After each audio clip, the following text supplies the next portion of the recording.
Ladies and gentlemen, today I want to welcome you through to the valley of the shadows of statistics for data science, essential mathematics and statistics for data science. Today I want to just walk you through descriptive statistics. And when you don't understand something, please feel free and let me know. Okay. Now there is a course outline to this that I'll put in the group for you. The course outline details some of the things that we are going to be learning as far as this course is concerned. Now, feel free, look through that course outline when you get it. And remember that everything is subject to neutrality until you say otherwise. Everything is doable. Everything is doable. Everything is possible.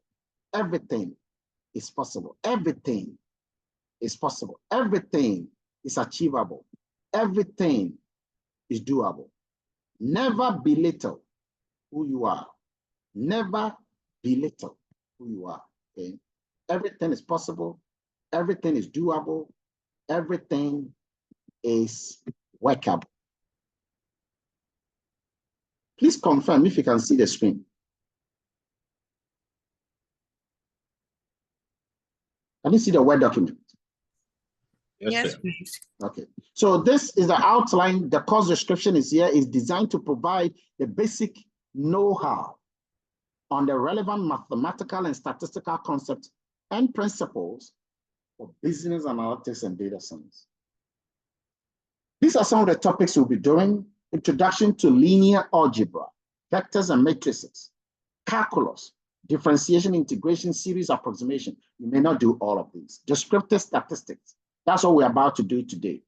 Probability, random variables. Okay, we're going to look at all of them. Sampling variation. We're going to look at that. Confidence interval. We're going to look at confidence interval. All of these, we are going to look at them. Hypothesis testing. All of that we'll look at. Okay. Now, let's set the ball rolling. Let's set the ball rolling. And by the way, the mode of delivery will be in multiple modes. There will be face-to-face, there will be lab sessions, there will be problems. The reading materials are here. When I drop this on the page, you'll see most of them. I'm going to do the first one for this week. First one for this week. Let me take you back to the slides. Okay. I'm sure I've pretty told you a little bit about myself already. Okay. When we finish and there's time, you can tell me a bit about yourself. I like to get to know some of you because I like those who are consistently looking at me. Okay. Because such people are forthcoming. And remember, I've said it consistently. I love those who are forthcoming. I love those who are forthcoming. Never be shy. Never be shy. Always seek knowledge. Because lack of knowledge, Hosea 4:6, my people will always perish. They will always get destroyed because of lack of. Good. So remember this. This is my quote. Until what you know helps you and someone else, what you know is useless. You can know whatever you want to think about, but until it helps you, until it helps someone else, it's ain't nothing.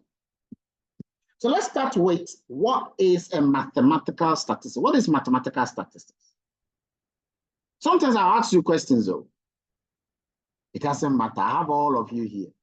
When I ask you questions and you don't know, just say, sorry. Then we move on. Instead of doing, okay. All right. So what is mathematical statistics? Well, first of all, you understand this, that statistics, according to David Ham, David was a past president of the Royal Statistical Society in the UK. And please, anything you don't understand, ask. It's very important. My interest is not to rush through this. That's not my goal. My goal is for you to get it. Once you get it, I'm happy. So, statistics is the science of uncertainty and the technology of extracting information from data. So watch this. Those of you who like football, sometimes you go and play football the coach is actually part of the technical team. You're playing the ball, then eventually the coach recognizes that the football is not going the way I expect. So I want to introduce this player into the game. It's a strategy. Statistics is a strategy. It's a technology where you can get information from data or data, depending on where you were born. What is data? A collection of observations. Oh, by the way, whatever I say, write it down. If I sneeze, write it down. It will help you. It might not help you now, it will help you in the course. So when we talk about statistics, we are talking about collecting, organizing, analyzing, interpreting, and presenting what you've done. So statistics include data collection, data organization, data analysis, data interpretation, data presentation. That's statistics. It summarizes what is in the data. Oh, by the way, that means that you got to know data. When I say data, I'm talking about pictures, videos, documents, registry files, numbers, anything. All of these make up data. Data is not only about numbers. In the world of artificial intelligence, data is key. Data is key. And it involves so many things. The car that is artificially intelligent. The car is supposed to recognize the difference between a butterfly and a human being when they cross a path. The car is driving on its own. It's a self-driving car. The car is driving. I model the behavior of cars. That's why I'm using that in robotic engineering.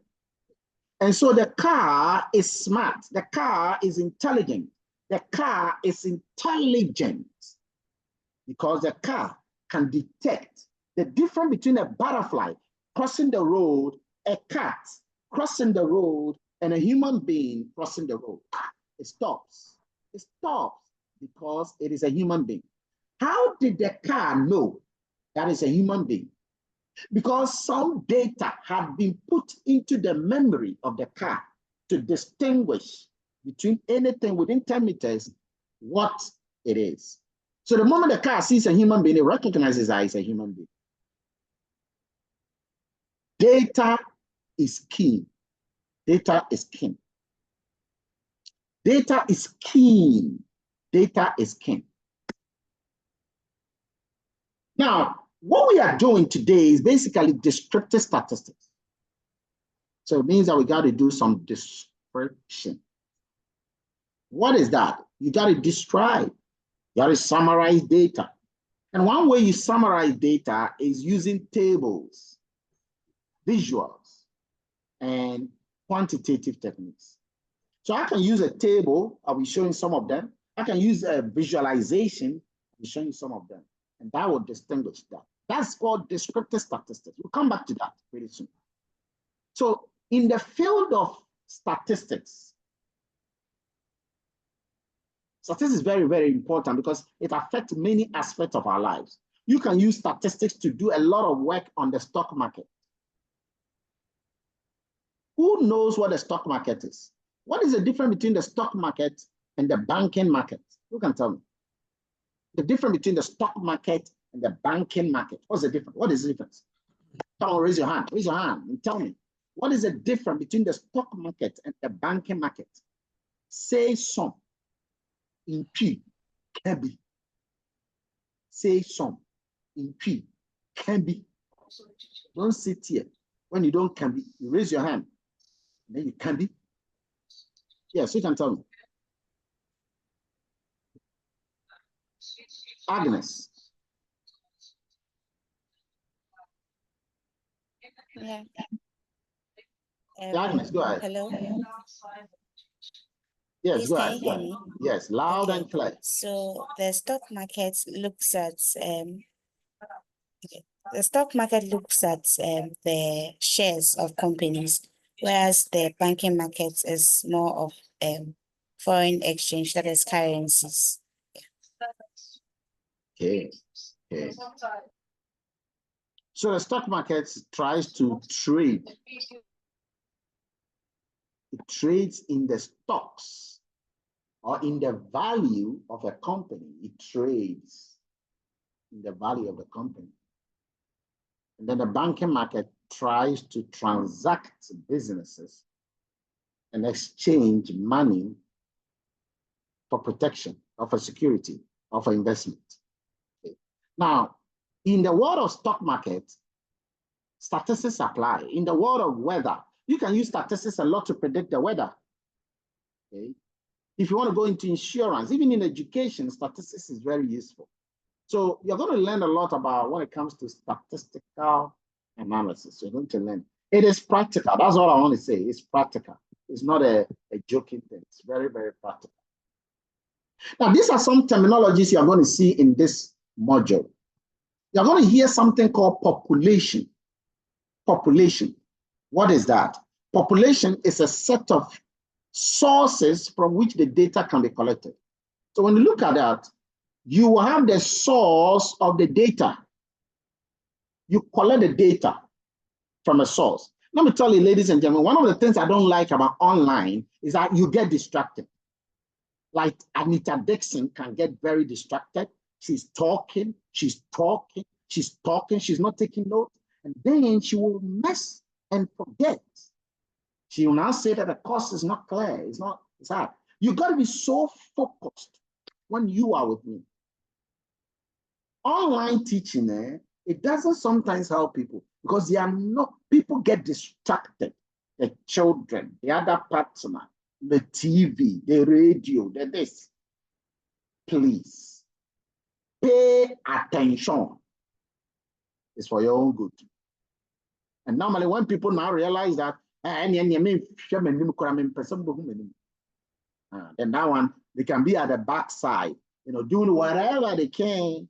Again, you define the pathway. There's a book by Goddard. It's called The Path. The Path. It will help you. So the population is the whole, the sample is the part. The population is the whole, the sample is the part. Take note. The sample is the part of the whole. The population is the whole. You will hear a lot about variable. A variable is any characteristic or any number that you can measure. Any number that you can measure. And then we'll talk also about the parameter, the population parameter. Okay. I'm just giving you basic introduction. I have not started. A basic introduction. Now, let's look at the population and the sample very deeply. Let's take, for example, all the items of interest in a particular decision or in a particular investigation. So you want to do some investigation. All married drivers over 25 years old. That is the population. All married drivers over 25 years old. All subscribers of Netflix. That is a population. So what is the sample here? If this is a population, what is the sample? The sample is this. It is a list of individuals who rented a comedy from Netflix. Remember, the population was all the subscribers to Netflix. All the subscribers to Netflix. But the sample is those that took comedy. Okay? That becomes a sample of the population. Now, why do you have to do a sample? Because sometimes you will get sufficient information. Okay? So you take a sample to draw valid conclusion about a population. Ladies and gentlemen, here's the thing. This population is too big. It's too big. You can't get all the information. Okay? It will take your time. So what you do is that you take a portion of that population. Okay? You take a portion of the population here, and then, because remember, the sample is supposed to represent the population. So you take a sample, you try and look at the sample very well, and based on the sample, you can predict what is happening in the population. We do that a lot. When you go to the hospital, okay, and you said you have a problem, the doctor would allow the laboratory technician to take a sample of your blood, not all of your blood, though, else you die. He takes a sample of your blood. Then he looks into that sample of your blood. Then he detects that you have a problem in that blood. Based on that, he can tell that you have a problem in your whole body. Your whole body has a problem because the sample has a problem. The purpose of sampling is to make valid conclusion about a population. Never forget that, because it will keep coming up a lot. Okay? And there are several ways to collect a sample. Now let's look at types of data analysis we'll be doing. Okay? There are two types, the qualitative and the quantitative. The qualitative is also called numerical. The qualitative is also called categorical. You got to write these things down, right? You got to write these things down because it helps you. It helps you later. There are two ways of learning. One is writing everything down. The other is listening and not writing anything. Which one is better? Two ways of learning. Writing everything. The other is not writing everything, but rather listening to everything. Which one is better? Oh, it's an open question. Who can tell? Which one is better? Writing. Not writing everything, but listening to everything. Okay, so someone says writing everything, another says listening to everything. Both. No, there's no both here. You got to choose one. I prefer writing. I'm able to listen and write. That is why I chose both. The thing is that when you are listening deep, you don't want to be writing. The best is to be writing. Why? Because there is no way you will not be able, you'll be able to write unless you've listened. But you can choose to listen without writing. That way you will listen very well, but you will only get 10%. You will forget. In fact, most of the things I'll say today, you forget when you get home. You forget everything. Why? Because the brain doesn't like to think. That is why it thinks. You remember I told you that. Your brain cannot contain much of the information. That is why stories sell, facts tell. Stories sell, facts tell. So you write everything, because once you write everything, even if we are done, you can always take it back. You know the mistake some people do? They tell you that, oh, don't worry, I'll watch the recording. Well, you're going to see that. You don't even have the time to watch the recording. Do you know that? Sometimes your life is so packed, so busy, that you don't have time. Yeah. You don't have time.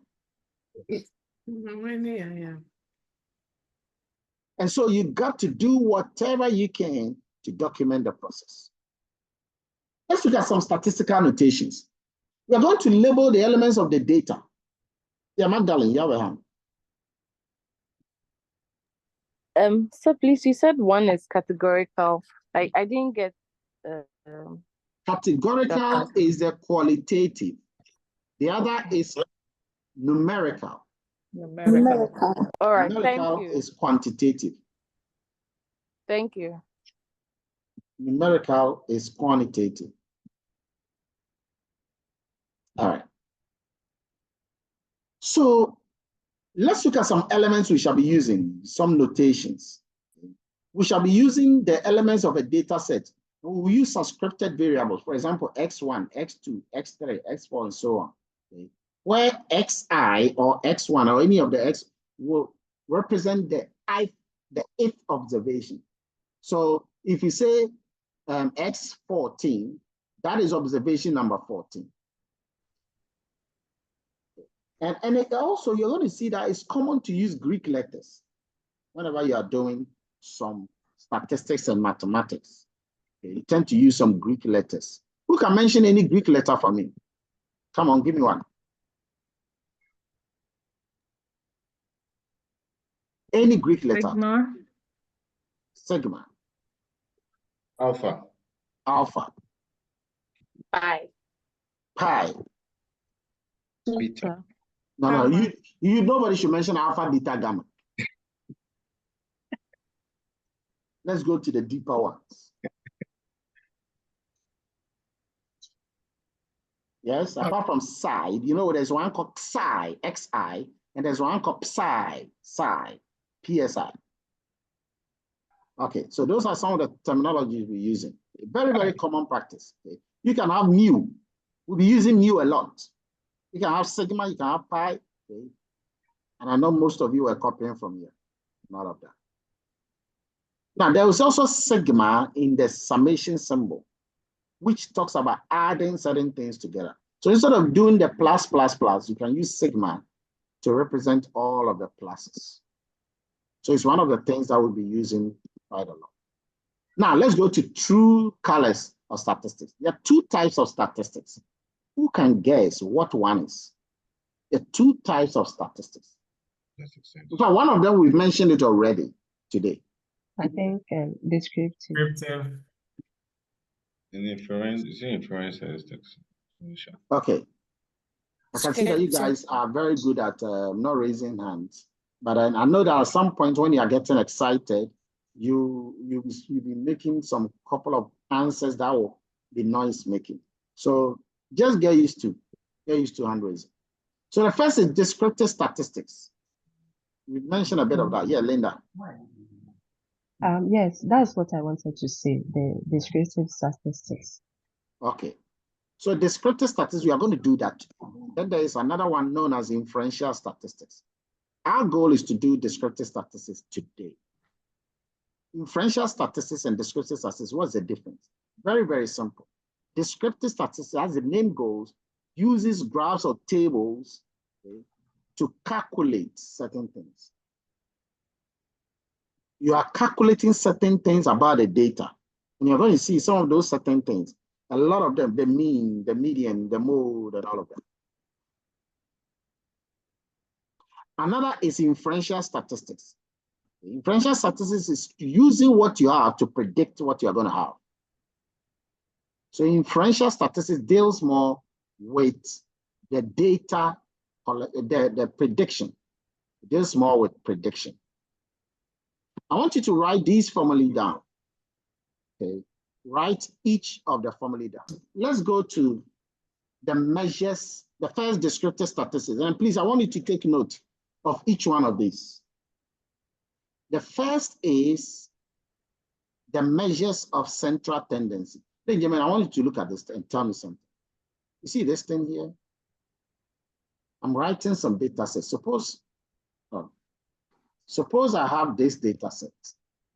So look at this data set. I have some things here. And then this is a center.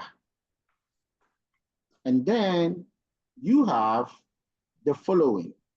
You have that, you have this, you have that. Let me use different ones so that there's a clarity.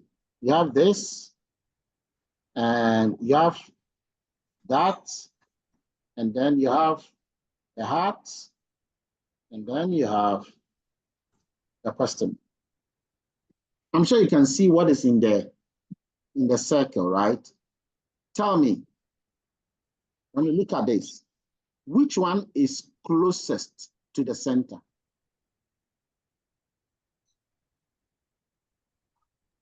Is it a tick? Is it a star?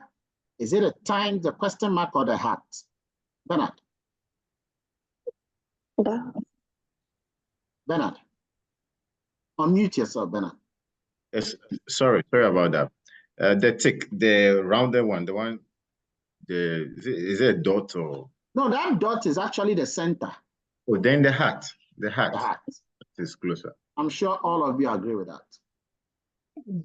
Now, because the hat is the closest, what would there are measures that you use to measure, there are proxy measures you use to measure the center.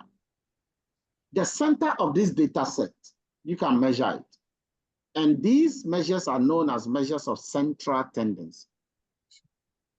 The most popular of all is the mean. I'm sure you've all heard about the mean before. Let me show you something. If you have heard about the mean, you should be able to answer what I'm about to ask. This is 2 and 5. And this is 2, this is 5, and you have 8. Who can tell me the mean? Who can tell me the mean? Magdalene. You are muted. 3. Okay. She says the mean is 3. Who has a different answer? Eliza. The mean is 5. The mean is 5. And that is correct. The mean is not 3. Eliza, can you explain how you got that? So the mean, I took the average. So I added all of the 2, the 5, and the 8 and divide by 3. That's 5. So that's what he did. He added them and divided by the number of numbers that you have there. That is how he got the mean to be 5. If there's nothing you can do, you should leave today with how to calculate the mean. We'll later learn about why these are important, but learn to calculate the mean. There are 3 kinds of means that you should note. The first is the arithmetic mean. Forget about what you see there. Arithmetic mean is what we just did. You see that very strange formula? It's the same as this, what we just did here. The arithmetic mean says that add the numbers together, the summation symbol, okay? That summation symbol you see here, meaning you're adding the numbers. So add the numbers together and then divide it by the sample size. Now, when you look at this, the sample size are the number of individual items. So the number of individual items are 3. So you take the numbers divided by the number of individual items. We call it the number of observations or the sample size. Arithmetic mean is the most popular, but it has a problem. One problem with it is that if there are outliers, it can affect the values. What do you mean by that? What are outliers? Well, outliers are numbers that are abnormal or that are a bit far away from the rest. I'm coming to show you something here. So suppose you have 2 and then 8 and then 35. And you try to calculate the mean. Magdalene, since you got the previous one wrong, let's see whether you can calculate the mean here.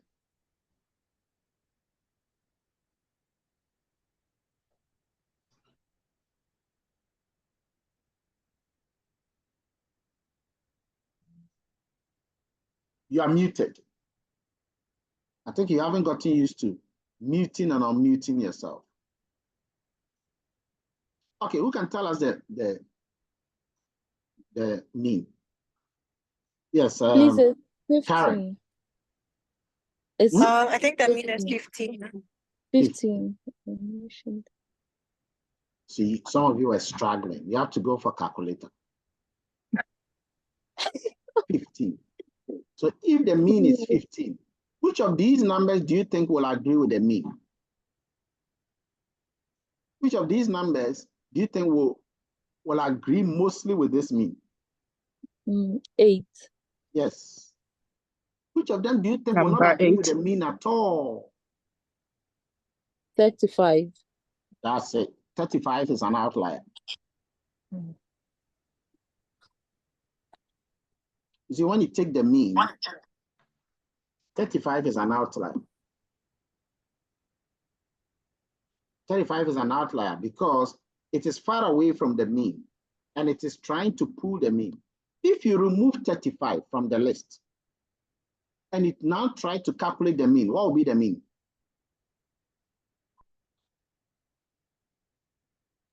If you remove 35, 5. Very good. Now, in that case, with 2 and 8, would they agree with that mean? Yes, please. Yes. Now, if you remove 8 and you calculate the mean, what do you get?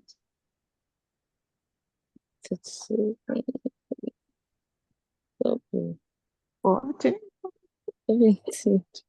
Somebody is sitting down and he says, what is going on? 13.5. 18.5. 18.5. 0.5. Do you think that they both agree with the mean? No. Yeah, that's a problem. No. So one of the problems with the arithmetic mean is that arithmetic mean has a problem with outliers. Outliers are those observations that are being removed from the data set. So we look at another mean. And this second mean is the geomean, the geometric mean. Hi, sir. Yeah. Sir, please, I'm still not getting the outliers. Okay.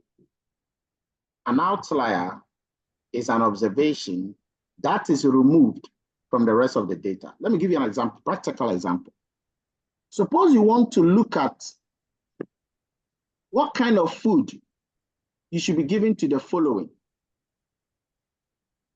people. A 2-year-old boy, a 1-year-old girl, and a 4-year-old boy, and a 92-year-old man. Do you see something strange about these 4 people? And what is strange about them?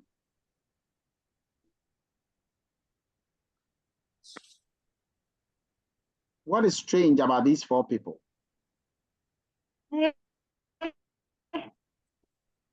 Yes, Morrison. I guess it's the age difference. What is that guess? It's the age difference. You haven't still spoken. The age difference. The age difference, the fact that it's very wide apart. Okay. Who can tell me better? I like deeper explanation, not piece explanation. What is it about this information that is strange? And I want it to be practical. Yes, Magdalene. So I think due to their age, they have different digestive systems. So You they didn't can't get the numbers I gave out.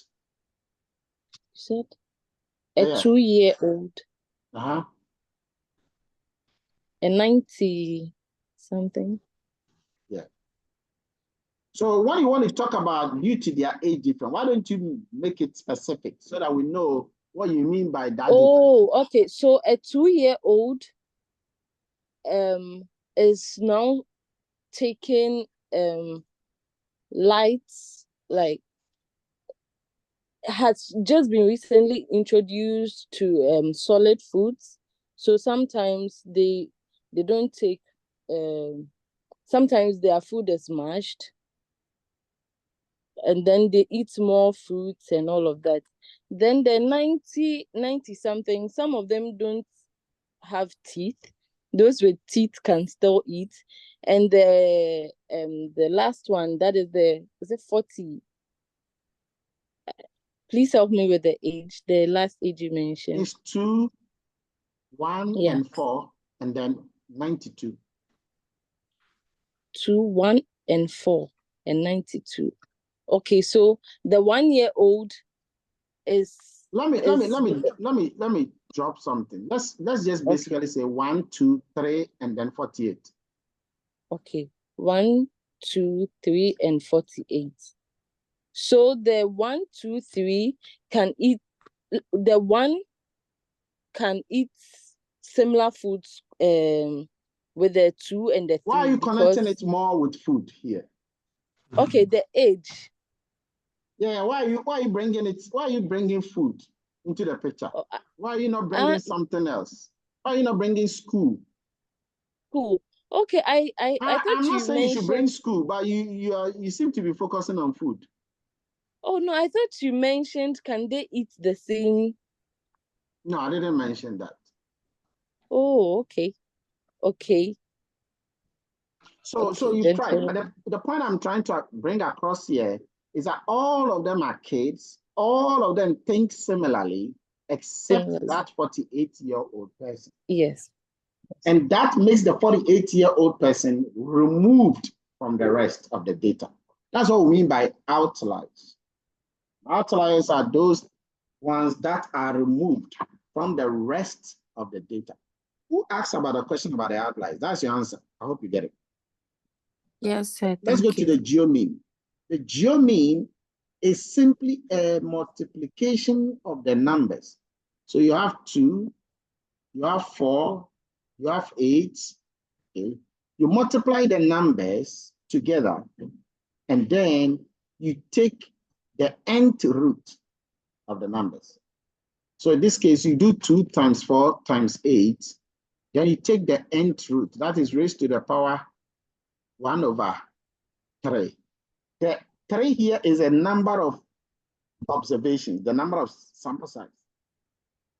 And the number of sample size is 3. So you take your calculator, you multiply 2 by 4 by 8, raised to the power 1/3. That is how you calculate the geometric mean. The geometric mean is very useful for stocks. When you're looking at annual returns of stocks. So for multiple stock analysis, geometric mean is very, very useful. Okay. It is also useful when you have rank data. Rank data. That is when you deal more with such. Magdalene, is your hand still up, or I should lower it?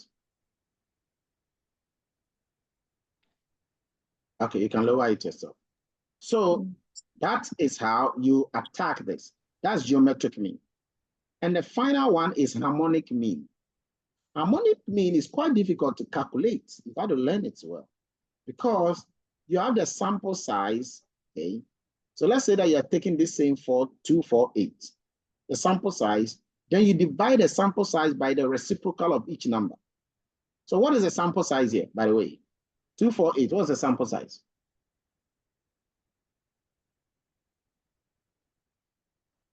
You can tell me the sample size for 248 or the observations. Yeah, Lisa. 3.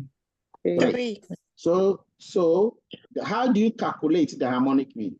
You calculate the harmonic mean by doing 3 divided by 1 over the first one, plus 1 over the second one, plus 1 over the third one.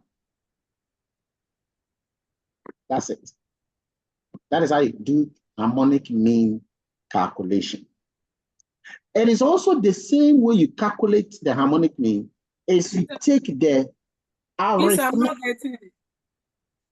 Okay, which one?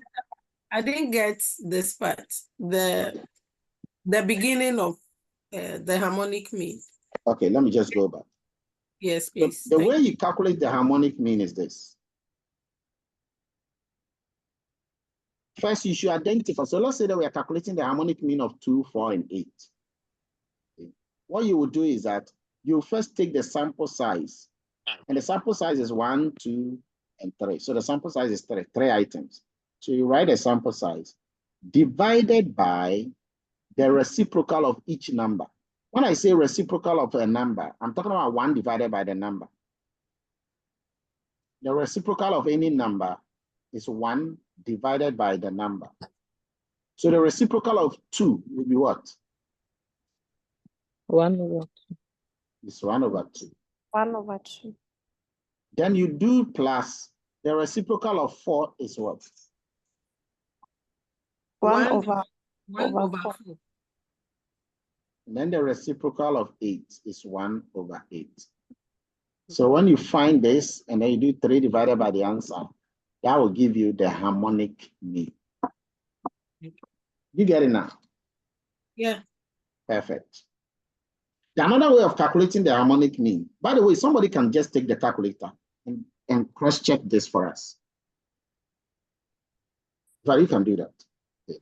2 plus, when you take the average of 2, 4, and 8, what's the average? Okay. 2 plus 4 plus 8 divided by 3 is 4.67.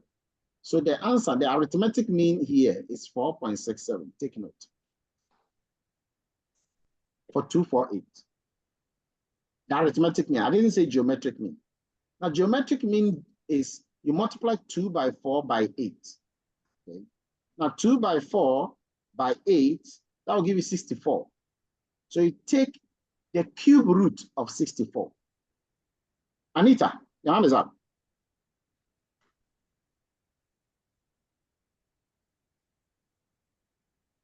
Sorry, it's a mistake. All right.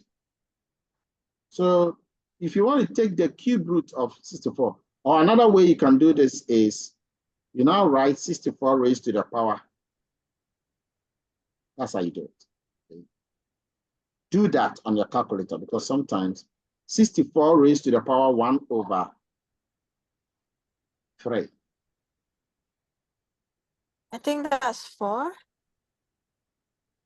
Yeah. That's 4. So you put that 4 somewhere here. That's the geometric mean.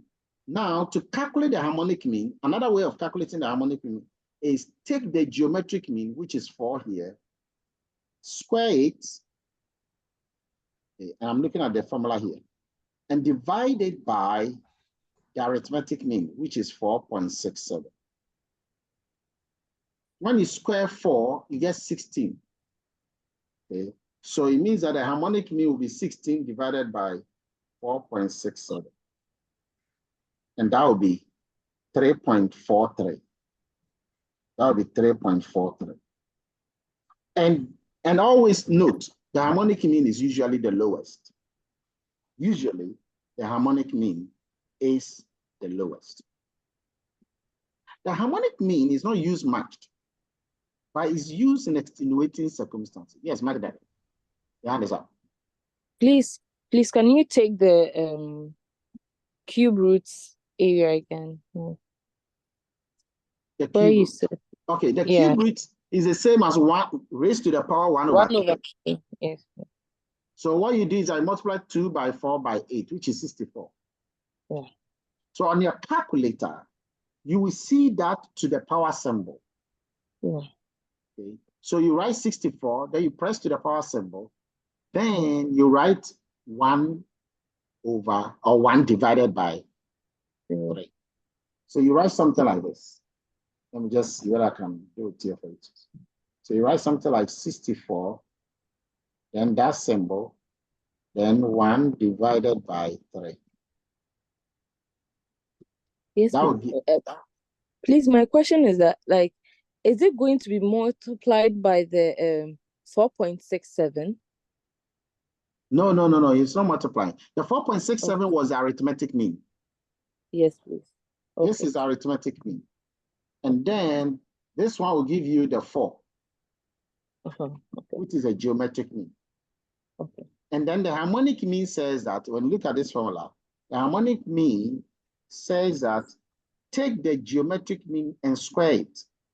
The geometric mean is this 4. Square it. So we did a square of it here, which is 16. And then divide that. It says divide that by the arithmetic mean, which is 4.67. And when you do that, you get a 3.4. You should learn how to calculate this because you will calculate this. So get used to how to calculate them. All right, let's clear it all. And let's now go to, so this is just one of the measures of central tendency, the mean. The mean. Which one do you use? My assignment to you, it's for your own good. Okay? Go and find out when do you use the arithmetic mean, and when do you use a geometric mean, when do you use a harmonic mean. Let's move on. The next measure of central tendency is the median. the median. The median is simple, the middle number. When you order them in order of frequency, okay? When you order them in order of frequency, that is when you take the middle number. So let's go to our 246 again. The 248. Let's go to our 248 again. The 248. Tell me, with this 248, I've already organized it in an ascending order. Which one is a median?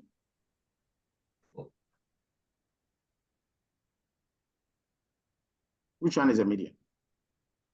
4. Elisa, it's 4. It's 4. 4. That's it. The median is the middle number when ordered in ascending order. The mode is the value most recurrent in the data. Okay. The mode is the value that is mostly recurring in the data. Okay. So here we don't have a real mode because all of them are recurring. So these are called measures of the center. Measures of the center. Please note the mean, the mode, the median. The 3 M's, they define measures of the center. Linda, you have a question? It was about the harmonic mean. The harmonic mean, but I missed it. I ran out of battery, so my Don't worry. page just When you went watch off. the video, you'll get to that one because we bypassed that long ago. It should take us back. So when you watch the video, you will get it. All right, okay, that's fine. All right. Thank you. Okay, come on here. Now let's go to the measures of spread. The word spread means dispersion. See, watch this. You have this data. You can have a data, and then you can look at how far everybody is from the center. We've spoken about the center. This is a center. So let's take this time. Okay? And by the way, this is a center. And then you have these stars. Okay? The closest one is this one above here, this A. So if you want to know who is far away from the center, who is far away from the center, that is what we mean by dispersion. Okay? The degree of the variation in the data, the spread, whether it is scattered or nucleated. Bravo, whether it is scattered or nucleated, that is a measure of the spread of the data. So when you look at the data, is there a spread? Now, there are several measures of spread. There are several measures of dispersion. So I'm using the 2 words as the same. Spread is the dispersion. One of the measures of spread is range. Take note, range. It's simple. Range is the maximum value minus the minimum value. So when you look at what we are doing here, what is the range? Just tell the answer straight on. What is the range? 6. 6. That's it. No, somebody has been here. The person might be thinking we are speaking Latin all along. But we are not speaking Latin. We are learning. We are learning. Now let's look at the next one. The next one is the interquartile range. We just looked at the range.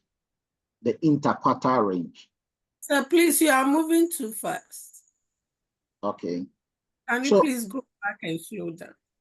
Please. No, you saying go back and slow down, it's not the answer. You got to tell me.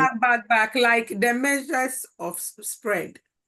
The measures of, not what back. You always want to do is always be specific. Yes, sir. So yeah, just the measures of spread. I'm trying to get the down one, the range, yeah.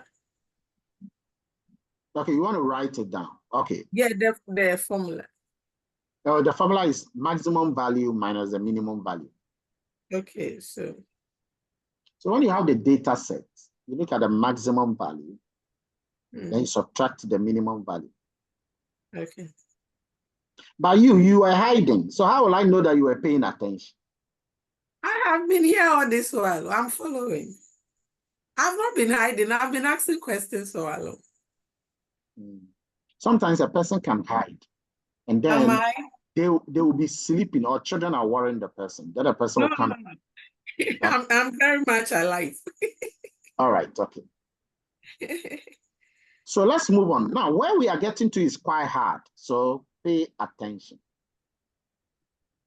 Interquartile range.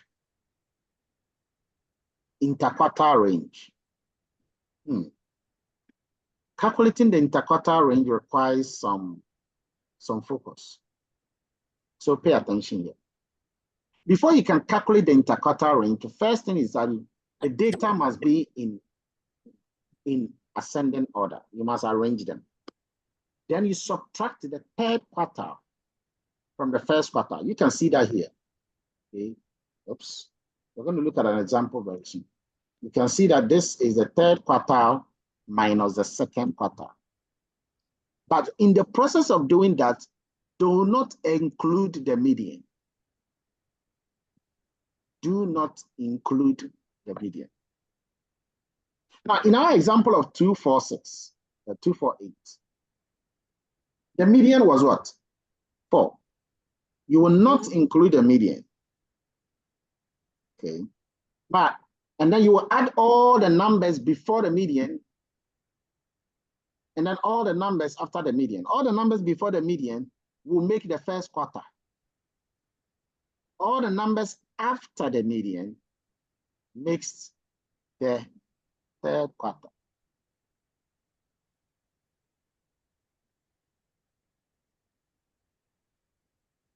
Now, how do you calculate the interquartile range? Yes, Agnes. How do you calculate the interquartile range? Okay. You are saying that all the numbers before the median is, I missed that.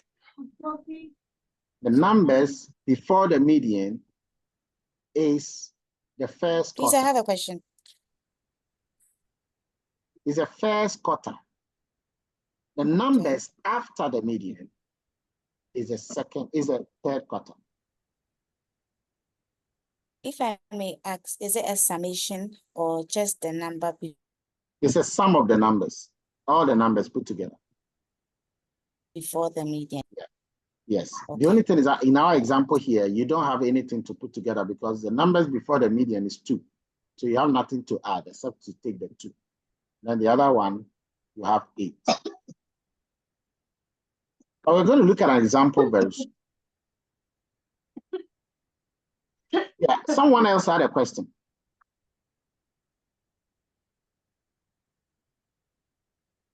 No, sir, it's the same thing you answered.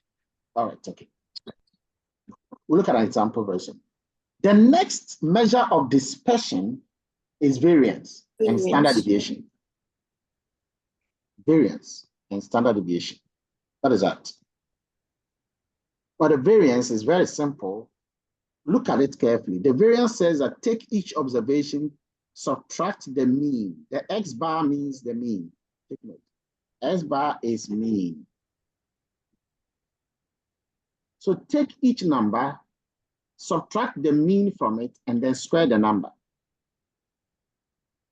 Take the next number, subtract the mean from it, and then square the number. When you are done, add all of these numbers together to make up the numerator. And then divide them by the sample size minus 1. That will give you the variance.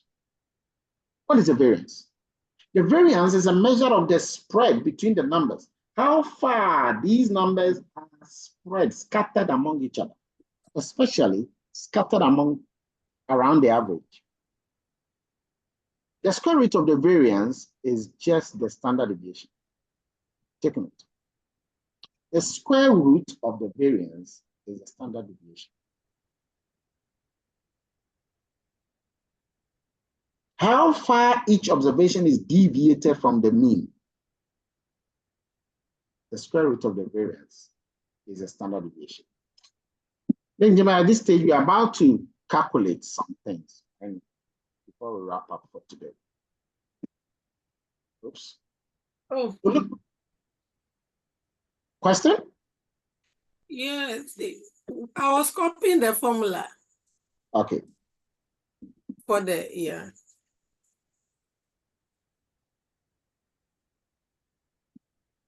Copy? Hi, sir. Yeah. Please, No. can you go over the variance again? Okay. I'm about to go through an example anyway, so you still get it. So here's the variance.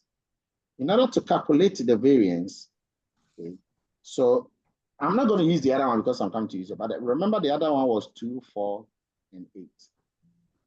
You have the mean to be 4 points. Was it 4.46? Yeah. So you take the first number, which is 2, and that is this xi. So you take 2 minus the mean. The mean was 4.46 or 67. 4.67, yes, please. And then you square it. Then you do plus the next one. The next one is 4. So it will be 4 minus the 4.47, 67 square. 4.67. Then you square that one too. Plus the last one, which is 8 minus 4.67. Then you square that one too. And when you are done, you divide all of that answer by n minus 1. In our case, n is what value? N is a sample size, by the way. N is a sample size. If you don't know, write it. N is a number of observation. So that would be what? 3. Then 3 minus 1 would be 2. So 3 minus 1 minus 1, 2. And that is how you calculate the variance. That's how you calculate the variance. So, milady, the one who asked, do you get a variance now? Yes, sir. Thank you. Very good. Now, if you want the standard deviation, it's simple. Whatever answer you get, suppose you got an answer of 4, the standard deviation says take the square root, and in this case, it will be 2. The one who was copying the formula, have you got it? Yes, sir. Okay. Are we ready now to look at an example of all these that we have done? Because you're going to do it yourself. Yeah. Okay, consider the following sales for data group Z for 11 months in the year 2024. What you have to do right now, ladies and gentlemen, is to calculate. Sir, Yes. would you be kind enough to take me through the variance again? I got everything, but I think I got a little confused around that area. Then you didn't get everything, as you said. I did. So what is it exactly that you didn't get so that I help you? I know the X bar is the mean, but the X1. It's XI. XI, yes, sorry. The XI is each number. So in our example, we have 2, 4, and then 8. Each number is a XI. Okay. So you take each number minus the mean. Each number minus the mean. Each number minus the mean. Then you're squaring it. Okay, yeah, so it's a summation of all of them. Yes, this symbol is summation. Okay, I think I get it now. Thank you. All right. So here we have this practical work. I want you to do this now with your pen, your calculator. Okay. Look at this. It has not been organized in an ascending order. I have to mention that. It's not in an ascending order. Yours is to calculate the arithmetic mean, the geometric mean, the harmonic mean, the median, the mode, the range. AG. The quartile, the first quartile, the third quartile, the interquartile range, the variance, and the standard deviation. And then we are done. So when you go through this, when you arrange it in beautiful order, the first thing is the mean. When you calculate the mean, this is going to be your answer. You will get 116.82. Did you get that? Yes. So I think I missed one number. Yes. 1, 2. Supposed to be. Yes. Wow. Good. Now, if you calculate the geo mean, you should get this 114.08 Yeah. or something like that. Yes. Yes. The harmonic mean, you should get something like 111.4. Yes. Yes. So you already see your results. So.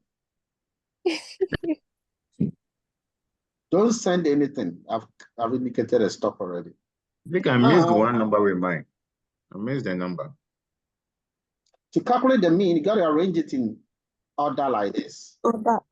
The median is 6. 6th position, and that is 120. Did you get that? Yes. Yes. The mode was also 120. 120. Yes. The range was 85. Yeah. Yes. Somebody is sitting down. The person is saying to himself, where did I pass today?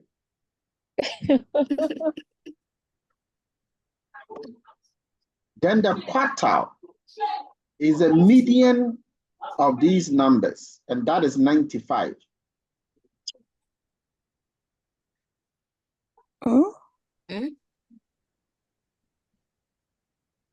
The first quartile is the median of the numbers, excluding the median. So when you look at the 22, the 120 in the middle, all the numbers to the left of it, Middle number. the median. I think I made a slight mistake saying the mean, right? Anyway, it's a median of the numbers, and here the numbers, the median of it is 95. The third quartile is the median of the numbers above the mean. So the median of the numbers above the median.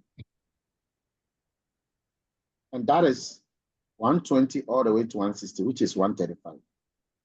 So the interquartile range will be 40, 135 minus the 95. Oh. Just take and check the answers later. And then the variance. You should get something like, when you work, 656. Did you get that? No. Yeah. I thought it was wrong, so I didn't. Then the standard deviation, I think somebody got the standard deviation. Somebody said 25 point something.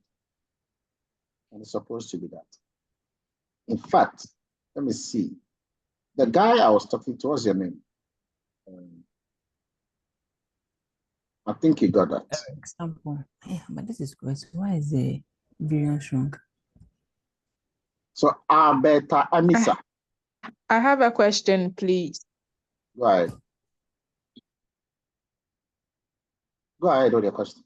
Okay, so I have a problem. The quartile, I thought it was supposed to be the sum of all the numbers before the median. It's the median of all the numbers before the median. No, sir, that's what we heard. The quartile. Some. Yes, I probably I didn't hear it well, but okay, that's so what I... so don't worry, that one is going to be sort of a bonus.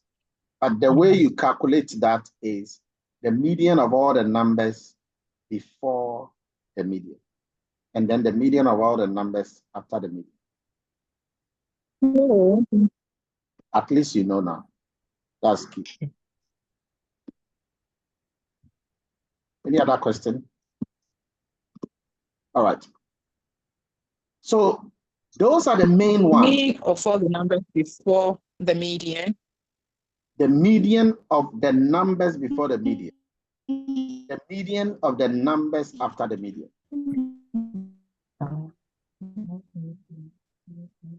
There is the coefficient of variation.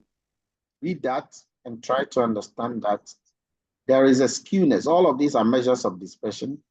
Read the skewness and also read about the kurtosis. So 3 things I want you to read about, which is in the slides. Read about the coefficient of variation. Read about the skewness. Read about the kurtosis. And find the difference between the kurtosis and the skewness. Ladies and gentlemen, that brings us to the end of the entire caboodle.